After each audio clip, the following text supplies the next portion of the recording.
Nesta manhã, trazendo uma mensagem para o nosso canal aqui no YouTube, bem? A cura de um leproso, Mateus capítulo 8. A partir do primeiro versículo, uma mensagem poderosa que tenho certeza que falará ao seu coração. Assim vai dizer a palavra do Senhor. Quando Jesus desceu do monte, grande multidão o seguiam.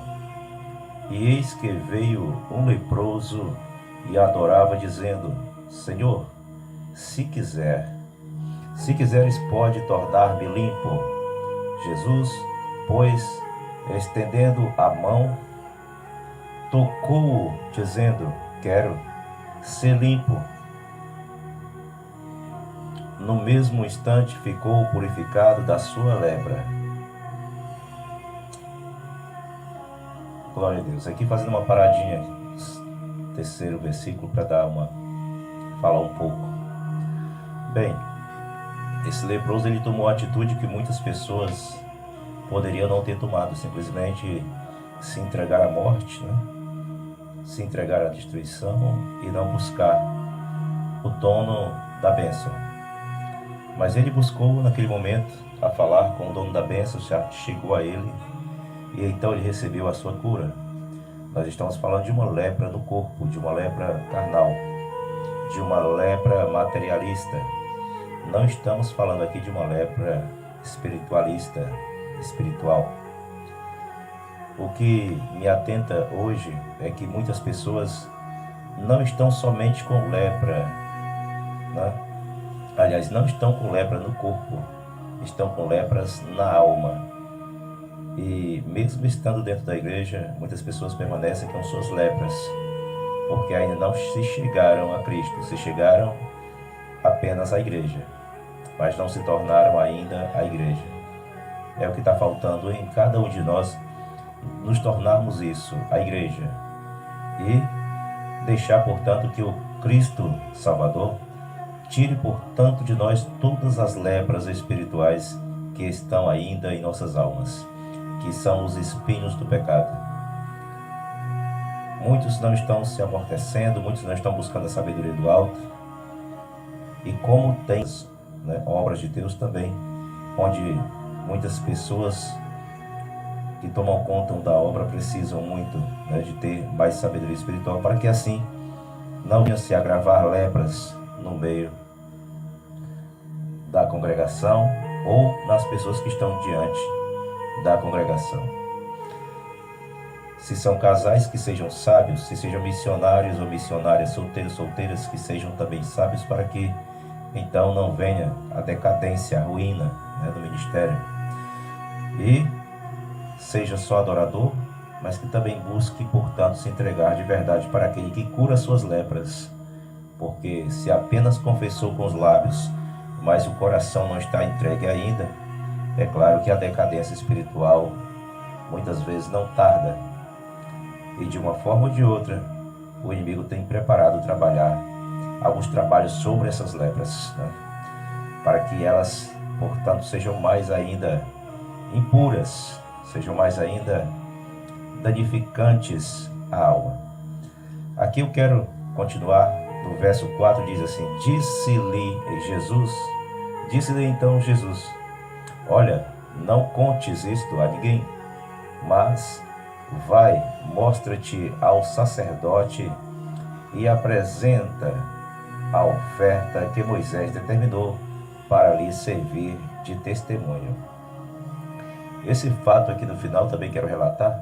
Ora, Jesus Cristo estava cumprindo a lei naquela época ainda, e Cristo só mandou aquele homem ir pagar, né? E, portanto, ali dar a oferta para holocausto, né? Isso aqui dá uma pregação muito, né, intensa, profunda, porque vai falar justamente da lei e porque Cristo, portanto, fez aquele homem cumprir a lei, porque ainda estava no tempo da lei. Jesus não tinha ainda se feito sacrifício por nós, e por isso Cristo pediu, porque era coincidente, né? Era, portanto, coincidência da lei. Naquela época, as pessoas que eram purificadas tinham que pegar uma pomba, né? Enfim, matar, levar para ser morta, purificada, entregue ali no altar. Era toda uma, né? Enfim, tinha todo um legado religioso naquela época no Templo de Israel. Coisa que nós não precisamos mais hoje, pois a expiação dos nossos pecados foi através do sangue de Cristo, e, aliás, é o Cordeiro, a purificação do Cordeiro, o nosso Senhor e Salvador Jesus Cristo. Portanto, hoje nós não precisamos mais sermos curados de alguma coisa, seja ela qualquer, e fazemos, portanto, alguma oferenda, holocausto, né? Porque o holocausto já foi feito, né? A oferenda viva, né? Sacrifício vivo, daquele que é o único, unigênito Filho de Deus, o nosso Salvador, Messias. Para você ver que muitas pessoas às vezes ficam orando pelas pessoas e aí às vezes exigem ofertas, né? Ou então dizem, eu vou orar, mas você abençoa a obra de Deus, né? Isso não é coisa do agrado do Senhor. Isso é uma coisa que eu quero me afastar cada dia mais. Se um dia isso quiser entrar no meu coração, já sei que não é de Deus. De eu orar e a pessoa ser obrigada a eu pedir alguma oferta, né? Caso a pessoa, então, Deus o cure, porque eu não tenho poder de curar ninguém. Mas só o nosso Senhor e Salvador Jesus Cristo tem todo o poder, né? E a sua unção é quem cura, o seu poder é quem cura. Amém? É isso aí. Não é o homem, é Deus, é Cristo, que tem todo o poder de curar. Seja através de um anjo, seja através do derramamento do seu divino Espírito Santo, mas quem cura Deus não é o homem que cura, para que esse venha cobrar, ou venha querer então receber algo por essa cura que alguém recebeu através de sua oração. Ele só foi um instrumento ali, usado por Deus para orar. Deus o deu de graça, Deus não cobrou nada, apenas a dedicação. E dedicação é uma coisa que é para quem ama a Deus, né? Não é para quem quer somente receber as coisas de Deus. Porque Deus ele não faz troca por nada, né? Mas Deus ele quer ver cada um zelar daquilo que ele entrega.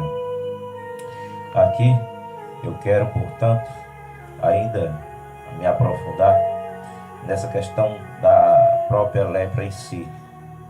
Quantas lepras, com certeza, existem muitas vezes, podem existir em nós, porque lepra espiritual é escondida como um câncer, nem sempre ela aparece. O câncer, sendo ele benigno ou maligno, não sei por que inventaram esse negócio de benigno, porque se é câncer, não existe câncer benigno, apenas ele não é mortal, não é letal. Mas todo câncer é claro que é ruim. E o câncer é uma coisa que as pessoas muitas vezes geneticamente já nascem com ele, né?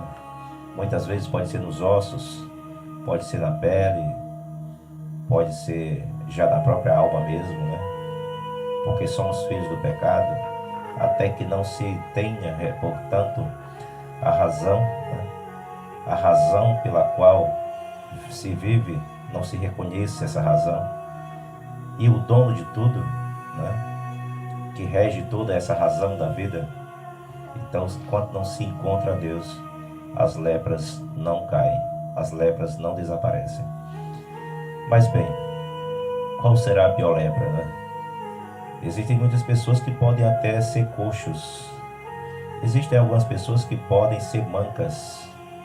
Existem algumas pessoas que podem, de repente, andar com uma prótese. Algumas pessoas podem andar com a prótese nas pernas ou no braço. Algumas pessoas podem ser ter vários tipos de aleijo, né? De aleijo no corpo.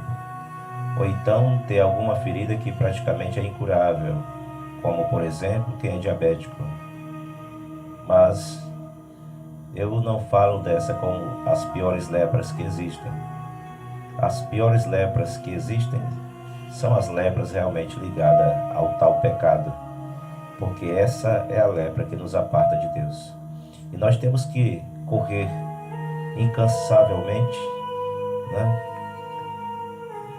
De forma incansável, em busca de sufocar essas lepras que ao longo de nossas vidas, por conta de alimentar o nosso eu, o nosso ego, essas lepras têm, portanto, nos feito sofrer.